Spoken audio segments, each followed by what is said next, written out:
Plan on flying? In order to board domestic flights, your driver's license or state-issued ID must be a real ID. Learn how to get your real ID today at tsa.gov/realid or visit your local DMV. All right, so you wanted to know what happened with that plane crash in Philadelphia, but not just the news reports, right? You're interested in what we can learn from how people were searching for information online. Yeah, it's like we're tapping into the city's collective thought process as the story was unfolding. Exactly. And we've got a mountain of search terms to look at. Some of them, I have to admit, are a little strange. Like right away, we see pediatric showing up a lot. It's one of the top searches, even before people knew the basic facts of what even happened. Huh. That's interesting, isn't it? It seems like even before they knew any details, people were already thinking about a child maybe being involved. Yeah, and that makes me wonder, did that maybe influence how the news was first reported? We'll have to look at that a little bit later. But first, let's figure out some of the basics. We know a plane crashed in Philadelphia, but what kind of plane was it? Well, Learjet 55 pops up a lot. So it wasn't a big commercial plane. It was a smaller private jet. A Learjet crashing near a big city. That already sounds kind of scary. But the search term, Roosevelt Mall, makes me think things might be even more complicated.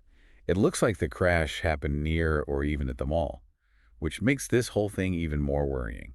Just imagine right after it happened, all those questions people must have had. And we see that in the search trends, what happened, why, video.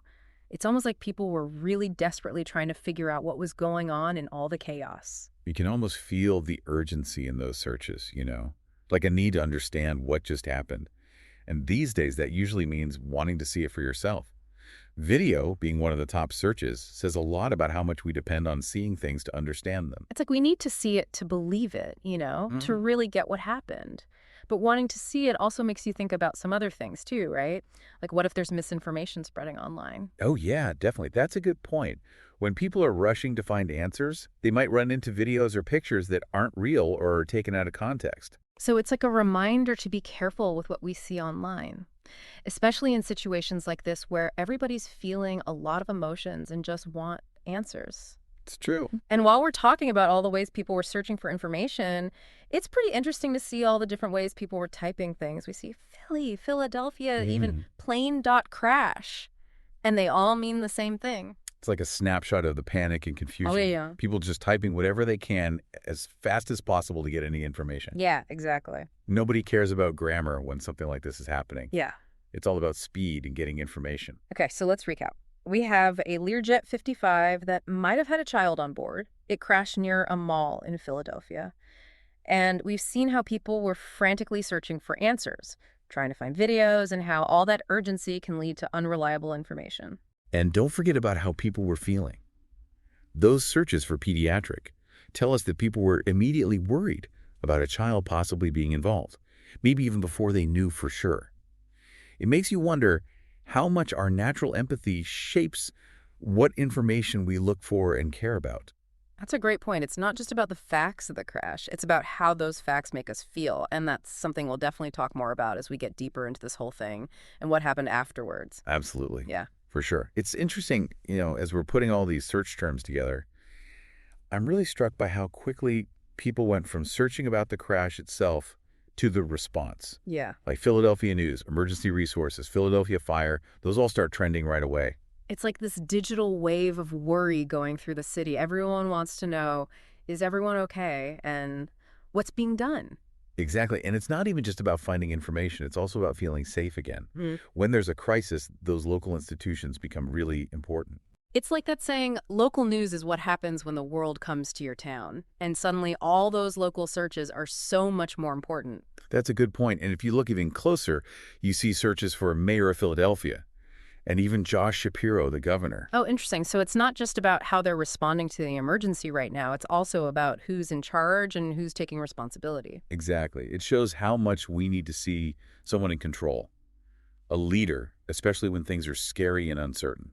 And while everyone's focused on Philadelphia, we also see searches for crashes in other places like Texas, California, Missouri. It just reminds you that even though this event is what everyone's talking about right now, aviation incidents happen, unfortunately. It makes you think about the safety of air travel in general. Yeah, because every time something like this happens, we think, could that happen to me? Could it happen here?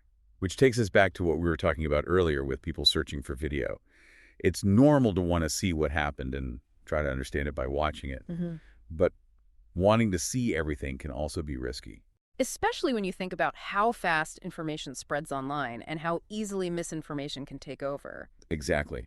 Someone might share a video saying it's from the crash, but it could be totally fake. Right. Or a photo might be real, but used in the wrong way to create a false story. It's like a game of telephone where the truth changes every time someone shares it.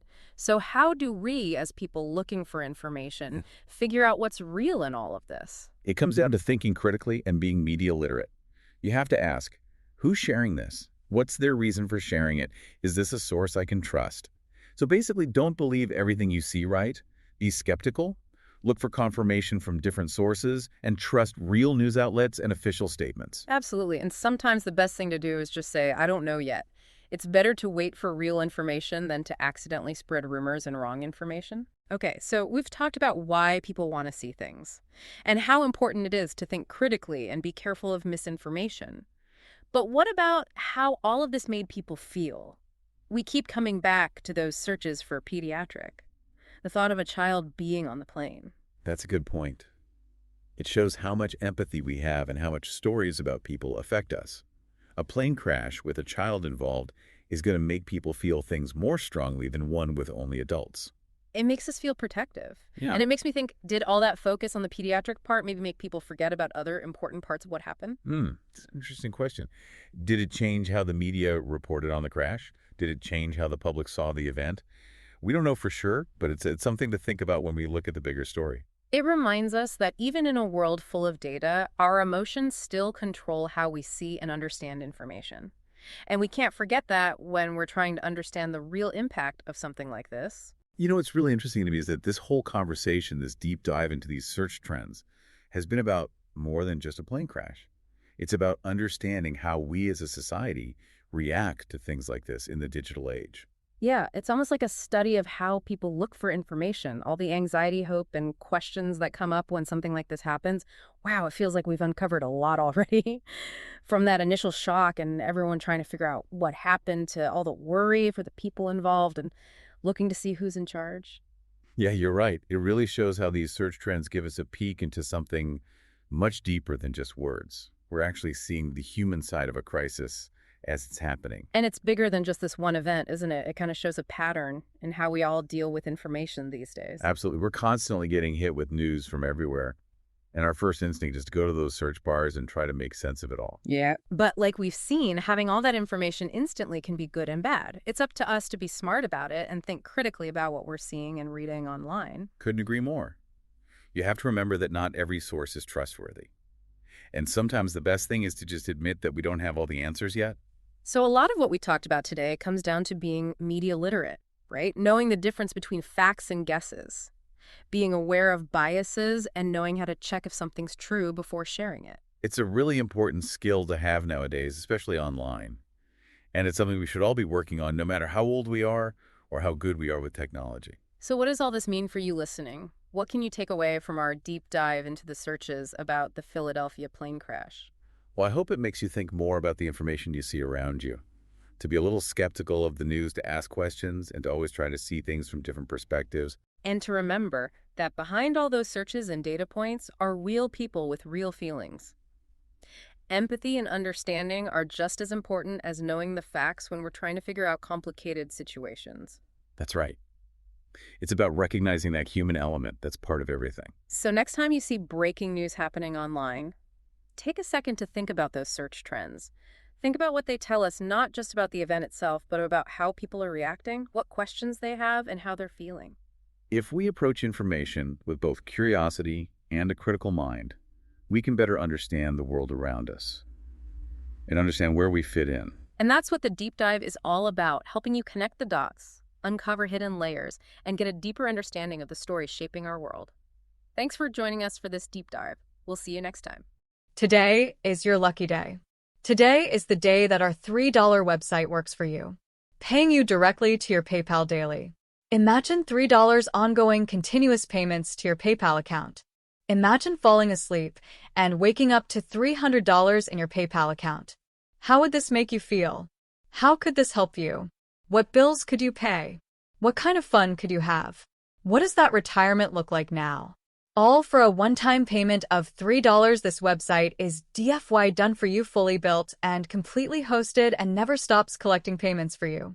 You have spent $3 on coffee on a regular, but that coffee won't help you create multiple streams of income. Click the link below.